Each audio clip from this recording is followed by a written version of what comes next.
সুখেন ৰায়দানি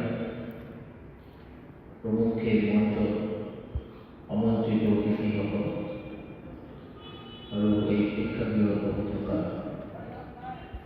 আমন্ত্ৰিত অতিথি ভাই ভনী দাদা ভাই সকলোকে মই নতুন বছৰৰ শুভেচ্ছা জ্ঞাপন কৰিছোঁ আৰু আহি থকা বিহু আৰু আমাৰ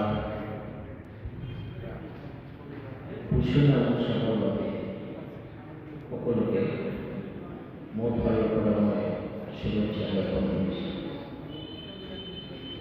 দুৰ্নীতি দৰ্পণ কাকত ৰাখি বৰ্ষপতি এই বৰ্ষপতি উপলক্ষে ইয়াত আজি আমি সমবেত হৈছোঁ আৰু ইয়াত আমি দেখিছোঁ যে দিলীপ চক্ৰৱৰ্তী নামেৰে এটা বঁটা কিছু ব্যক্তিক প্ৰদান কৰা হ'ব। দিলীপ চক্ৰৱৰ্তী আমাৰ এই ধুবুৰীৰে প্ৰখ্যাত সাংবাদিক আছে যি চক্ৰৱৰ্তীক মই ব্যক্তিগতভাৱে চিনি পাওঁ আৰু মোৰ লগত এটা গভীৰ সম্পৰ্ক আছে। একেবাৰে বিষয়ে আলোকপাত কৰাৰ আগতে মই সাংবাদিকতাৰ ওপৰত দুই এষাৰ আলোকপাত কৰিব বিচাৰিছোঁ। এবাৰ আমাৰ এইখন দেশৰ এটা চতুৰ্থ স্তম্ভ, যাৰ পৰা আমি সত্যনিষ্ঠ আৰু নিৰ্ভীক আৰু বলিষ্ঠ বাতৰি আমি আশা কৰোঁ।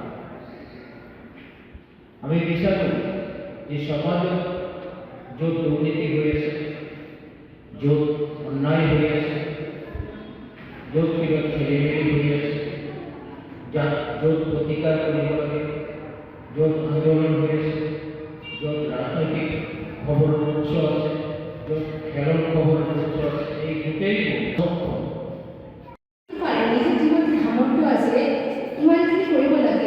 Because as is suppose মই এতিয়া আপোনালোকৰ ওচৰত আহিছিলোঁ বহুত ডাঙৰ কথা, মই ভাবা নাছিলোঁ যে মই সময়খিনি দিয়া হ'ব।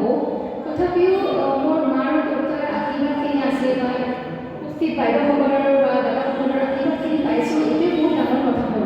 মই আশা কৰোঁ যে আপোনালোকৰ আশীৰ্বাদখিনি মোৰ লগত থাকিব সদায় আৰু মই আৰু উন্নতি কৰিব পাৰোঁ জীৱনত। বিকজ মই ভাবোঁ আৰু বহুত কাম আছে যিবিলাকে হয়তো মোৰ দেউতা কৰা নাই বা আপোনাৰ এইখন অনুষ্ঠানৰ বিশেষকৈ দুৰ্নীতি দৰ্পণ কাকতৰ স্বত্বাধিকাৰী সৈয়দ আলী আহমেদ ডাঙৰীয়া প্ৰমুখ্যে মঞ্চৰ সন্মুখত বহি থকা সাংবাদিক বন্ধুসকল আৰু শ্ৰদ্ধেয় ৰাইজ, জয়তে মই আপোনালোক সকলোকে ইংৰাজী নৱবৰ্ষৰ শুভেচ্ছা জনাইছোঁ আৰু আগন্তুক ভোগালী বিহুৰ শুভেচ্ছা জনাইছোঁ। আচলতে বিভিন্নজনে বক্তব্য দিছে, মই খুব দুটামান কথা কৈ পেলাই মই বক্তব্য সামৰিম। সাংবাদিকতা আমি সকলোৱে জানো যে আমাৰ গণতান্ত্ৰিক দেশখনৰ চতুৰ্থ স্তম্ভ। বিধানপালিকা, কাৰ্যপালিকা, ন্যায়পালিকাৰ পিছতেই সাংবাদিকতাই স্থান পায় আৰু সাংবাদিকসকলে তেওঁলোকৰ এই সংবাদৰ যোগেদি সমাজখনক তেওঁলোকে সুপৰিচালিত কৰাৰ ক্ষেত্ৰত তেওঁলোকৰ যিখিনি দায়িত্ব আৰু কৰ্তব্য যথেষ্ট আছে। আমি সকলোৱে জ্ঞাত যে বিধানপালিকাত হয়তো যিসকল ৰাজ্যৰ প্ৰতিনিধি হয় তেখেতসকলে সেইখিনি নিজৰ দায়িত্বখিনি পালন কৰে আৰু কাৰ্যপালিকাত আমাৰ যিসকল প্ৰশাসনিক বিষয়া আছে তেওঁলোকৰ দক্ষ প্ৰশাসনিক বিষয়াসকলে আমাৰ সমাজখনৰ কাৰণে, আমাৰ দেশখনৰ কল্যাণৰ কাৰণে তেওঁলোকে কাম কৰে। আৰু ন্যায়পালিকাত আমি যদি কোনোবা অন্যায় ব্যভিচাৰ আদি কৰিছে তাত ন্যায় পোৱাৰ কাৰণে আমাৰ ন্যায়পালিকাই সেইখিনি ব্যৱস্থা কৰে। কিন্তু সংবাদ সেৱাৰ লগত যিসকল ব্যক্তি জড়িত হৈ আছে, বিশেষকৈ সাংবাদিক বন্ধুসকল, তেওঁলোকৰ কলমৰ লিখনিৰ মাজেৰে নাইবা এই মাইক্ৰফোনৰ মাজেৰে তেওঁলোকে যিখিনি শব্দ তেওঁলোকে প্ৰয়োগ কৰে বা যিখিনি কথা বাৰ্তা তেওঁলোকৰ কলমৰ মাজেৰে নিবৰি যায়, সেইখিনি আমাৰ সমাজখনৰ ব্যভিচাৰ, অন্যায়, স্বাৰ্থপৰতা, ক্ষমতাপৰতা মোৰ তৰফৰ পৰা ইংৰাজী নৱবৰ্ষৰ লগতে আগন্তুক ভোগালী বিহুৰ শুভেচ্ছা জনাইছোঁ। আজি ইয়াতে আহি সঁচাকৈ ভাল লাগিছে। মোৰ জীৱনৰ আজি প্ৰথম এটা ষ্টেপ সভা পতা হৈছে। এই সভাত উপস্থিত থকা দুৰ্নীতি দৰ্পণ কাকতৰ মুখ্য উপদেষ্টা মৌচুমী বৰুৱানী ডাঙৰীয়ানী, উপস্থিত থকা আমাৰ কৰ্মাতাপৰ অট'নমাছ কাউন্সিলৰ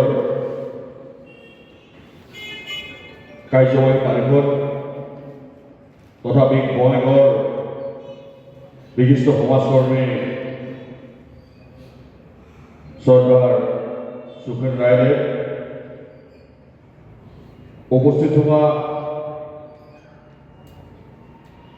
এইখন মঞ্চত উপস্থিত থকা মোৰ শ্ৰদ্ধাৰ সন্মানীয় গুৰুজন ব্যক্তিসকল, উপস্থিত থকা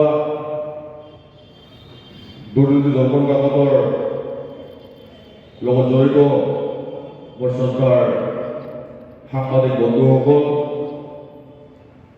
উপস্থিত থকা বিভিন্ন অঞ্চলৰ পৰা অহা সন্মানীয়